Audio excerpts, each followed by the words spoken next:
आक्रोश में डूबा जन सैलाब, सोशल मीडिया से खड़ा हुआ आंदोलन, हिंसा, आगजनी और लूटपाट की ये तस्वीरें, जान बचाकर भागते हुक्मरान और फिर सरकार का तख्ता पलट। क्या बस यही कहानी है नेपाल की? क्या महज एक संयोग है कि जो कुछ भी नेपाल में हुआ, जिस तरीके से हुआ, ठीक वैसे ही बांग्लादेश और श्रीलंका में भी इससे पहले हो चुका है? यह चेतावनी है कि किसी भी लोकतांत्रिक देश में सरकार की जड़ें सिर्फ वोट की ताकत से नहीं, बल्कि सोशल मीडिया ट्रेंड से भी हिल सकती हैं या हिलाई जा सकती हैं। नमस्कार, न्यू दिल्ली पोस्ट देख रहे हैं आप। मैं हूं आपके साथ रोशन मिश्रा। नेपाल में पिछले 48 से 72 घंटों में जो कुछ हुआ और इससे जुड़ी जो तस्वीरें इस समय हमारे सामने हैं, जो खबरें हमारे सामने आई हैं, उसने भारत समेत पूरी दुनिया को हैरत में डाल दिया है। नेपाल में राजनीतिक उथल पुथल का इतिहास पुराना है, लेकिन हिंसा की आग में जलता देश का युवा, रहम की भीख मांगते देश के हुक्मरान और फौरन हुआ सरकार का तख्ता पलट। ऐसा कुछ भी नेपाल की धरती पर इससे पहले कभी नहीं देखा गया। लेकिन नेपाल के प्रदर्शनों को देखकर ऐसा लगता है कि कुछ समय पहले बांग्लादेश और श्रीलंका में देखी गई जन आंदोलन और तख्ता पलट की स्क्रिप्ट को नेपाल में भी कट कॉपी पेस्ट कर दिया गया हो। बड़ा सवाल है कि क्या नेपाल, बांग्लादेश और श्रीलंका में जो कुछ हुआ वो एक संयोग है, या ये कोई ऐसा प्रयोग है जो अब किसी और देश में भी हो सकता है? क्या यह भी एक इत्तेफाक है कि भारत ही इन सारे अस्थिर देशों के बीच में घिरा हुआ है? अगर आप सिर्फ पिछले 3 सालों का इतिहास देखें तो आपको नजर आएगा कि भारत के पड़ोस में ऐसे कथित क्रांतियों और बदलावों की वजह से अस्थिरता बढ़ गई है। सरकार का तख्ता पलट हुआ है। वर्ष 2022 में महंगाई के खिलाफ श्रीलंका में जनता ने बगावत की। नतीजा यह हुआ कि प्रधानमंत्री महिंदा राजपक्षे को इस्तीफा देना पड़ा। वर्ष 2024 में बांग्लादेश के अंदर शेख हसीना के खिलाफ छात्रों की कथित क्रांति हुई, जिसकी वजह से शेख हसीना को बांग्लादेश छोड़ना पड़ा। और साल 2025 में जो आप देख रहे हैं, नेपाल की ओली सरकार के खिलाफ कथित जेंसी यानी कि नौजवानों ने बगावत कर दी, जिसके बाद प्रधानमंत्री ओली को इस्तीफा देकर राजधानी काठमांडू छोड़कर भागना पड़ा। इनमें पड़ोसी देश पाकिस्तान का नाम भी जोड़ दिया जाए, क्योंकि वहां पर इमरान खान की सरकार को भी अचानक गिरा दिया गया था। सबसे अहम बात है कि देशों में हुए तथाकथित जन आंदोलन में साजिश का सवाल क्यों उठ रहा है। इसमें कोई दो राय नहीं है कि जिन देशों में युवा सड़क पर उतरा, सरकार के खिलाफ प्रोटेस्ट किया, हिंसक प्रदर्शन हुए, उसमें देश के अंदरूनी हालात किसी से छुपे नहीं थे और ये ठीक नहीं थे।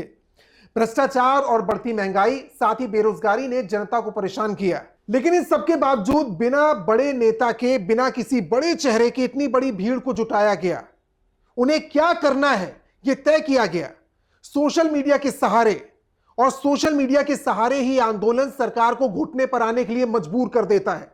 यह सब हैरान करने वाला है। यह सारा घटनाक्रम एक पैटर्न की ओर इशारा करता है, जिसे आप गौर से देखेंगे तो बार बार एशियाई देशों में लागू किया जा रहा है। अगर आप श्रीलंका में जनता के विद्रोह को दोबारा याद करेंगे तो वो तस्वीरें आपके जहन में जरूर जिंदा हो जाएंगी। जब श्रीलंका में राष्ट्रपति भवन के अंदर प्रदर्शनकारी घुस गए थे, अंदर घुसते ही लूटपाट शुरू हो गई और यह सिलसिला देर तक चलता रहा। बांग्लादेश को याद करिए, बांग्लादेश में भी कथित छात्रों ने शेख हसीना के घर में लूटपाट की और यही जो कुछ हुआ वो तस्वीरें भी सबको हैरान करने वाली थी। इसके बाद नेपाल में यह नजर आता है, जब सरकारी इमारतों के अंदर लोग घुस गए, नारेबाजी की, लेकिन निकले तो किसी के हाथ में फर्नीचर था, किसी के हाथ में कुर्सी थी और किसी के हाथ में कोई दूसरा कीमती सामान। यह सिर्फ एक समानता नहीं है। अगर आप नेपाल की आगजनी और अराजकता की तस्वीरों को देखेंगे तो शायद आपकी जुबान से भी ये निकल पड़ेगा कि यह सब कुछ तो श्रीलंका में और बांग्लादेश में भी तख्ता पलट के दौरान देखा जा चुका है। श्रीलंका में जब प्रदर्शनकारियों का सामना राजपक्षे के दल के सांसदों से हुआ था तो टकराव में श्रीलंकाई सांसद अमर कीर्ति की मौत हो गई थी। इसी तरीके से बांग्लादेश में भी शेख हसीना की पार्टी आवामी लीग के नेताओं को चुन चुनकर प्रदर्शनकारियों ने निशाना बनाया। सैकड़ों आवामी लीग कार्यकर्ताओं की हत्या कर दी गई। और ठीक इसी तरह नेपाल में भी वरिष्ठ नेताओं के घर में घुसकर उनके ऊपर हमला किया गया।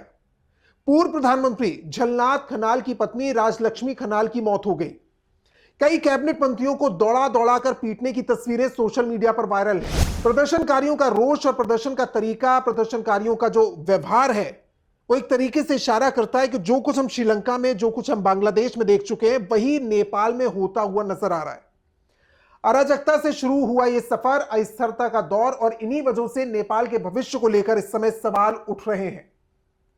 नेपाल से जुड़े हमारे तमाम जो जानकार अपनी राय रखते हैं वो भी आपको बताऊंगा और इस विशेष अंक में आपको यह भी बताएंगे कि किस तरीके से एक पैटर्न की ओर इशारा मिलता है तो उसका आधार क्या नजर आता है।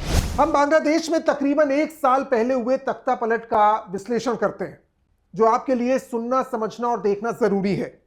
बांग्लादेश की कथित छात्र क्रांति की पहली मांग क्या थी? बांग्लादेश में 1971 में स्वतंत्रता सेनानियों को मिलने वाला जो कोटा है उसे बंद किया जाए। दूसरी मांग यह थी कि नौजवानों के लिए रोजगार के ज्यादा संसाधन बनाए जाए। और आज यूनुस के प्यादे कहे जाने वाले बांग्लादेशी छात्रों को देश की आर्थिक तरक्की क्या चाहिए थी, क्या वो मिल गई? चौथा बड़ा मुद्दा था सरकारी विभागों में जो भ्रष्टाचार है उसे कम किया जाए, उसे रोका जाए। 5 अगस्त 2024 को अराजकता और आगजनी के बलबूते शेख हसीना का तख्ता पलट हो गया। अंतरिम सरकार में लाकर यूनुस को कुर्सी पर बैठाया गया। लेकिन इस कथित क्रांति में जो मांग की गई थी, इस बड़ा सवाल इस समय यह है कि क्या वो पूरी हो पाई? आइए जानते हैं। सबसे पहले बात करूंगा मैं अर्थव्यवस्था की, क्योंकि जो ये आंदोलन आपको इस समय नजर आ रहे हैं, चाहे वो नेपाल का हो, बांग्लादेश का और श्रीलंका का हो, अंदरूनी हालात बताया ये जाता है हर बार कि नौजवान नाराज हैं क्योंकि संसाधनों की कमी है, नौकरियों की कमी है और महंगाई बढ़ रही है। बांग्लादेश में अगर बात करें तो शेख हसीना के दौर में बांग्लादेश की महंगाई दर 6.97% थी, जबकि शेख हसीना के तख्ता पलट के बाद यानी आज के समय में बांग्लादेश की महंगाई दर आप जानेंगे तो चौंक जाएंगे, ये 9.5% हो गई है, यानी बढ़ गई है। शेख हसीना के अंदर जो राज था, बांग्लादेश में बेरोजगारी दर थी 4.6% और आज 5.08%। जिस भ्रष्टाचार के विरोध में कथित क्रांति हुई और तख्ता पलट किया गया, उन मुद्दों को लेकर आज यह सवाल बना हुआ है कि हासिल क्या हुआ? क्या बांग्लादेश में हालात पहले से बेहतर हो गए हैं? तख्ता पलट से बांग्लादेश को हासिल क्या हुआ, यह सवाल बना रहेगा। आंकड़े बताते हैं कि आर्थिक मोर्चे पर बांग्लादेश पीछे चला गया है। हाँ, इतना जरूर हुआ है कि स्वतंत्रता सेनानियों को जो कोटा मिलना था, जिसको लेकर विरोध था, वो खत्म कर दिया गया। लेकिन जब रोजगार के नए संसाधन विकसित नहीं होंगे तो कोटा खत्म करने से हासिल क्या होगा? इसी वजह से सवाल है कि शेख हसीना के खिलाफ हिंसक आंदोलन और तख्ता पलट से बांग्लादेश को हासिल क्या हुआ। इसे गौर से समझना चाहिए, क्योंकि शायद नौजवानों के अलावा कुछ लोग ऐसे थे जिनको कुछ और हासिल करना था और वो हासिल होते नजर आ रहा है। क्योंकि यूनुस ने उन कट्टरपंथी और आतंकी तत्वों को जेल से रिहा कर दिया जिन्हें शेख हसीना ने काबू में करते हुए जेल में भरा था। जिस पाकिस्तान को लेकर बांग्लादेश ने स्वतंत्रता हासिल की, उस पाकिस्तान की फौज को भी बांग्लादेश ने दोबारा एंट्री दे दी। सबसे बड़ी बात यह है कि बांग्लादेश में नए तरीके से चुनाव के जरिए लोकतांत्रिक सरकार चुनने का जो वादा जनता से किया गया था वो आज भी अधूरा है। यानी बांग्लादेश आज भी यूनुस की अंतरिम सरकार के तहत चल रहा है। अगर नफे नुकसान की बात की जाए तो कहना गलत नहीं होगा कि शेख हसीना का तख्ता पलट होने से बांग्लादेश को नुकसान ज्यादा हुआ है, फायदा कम।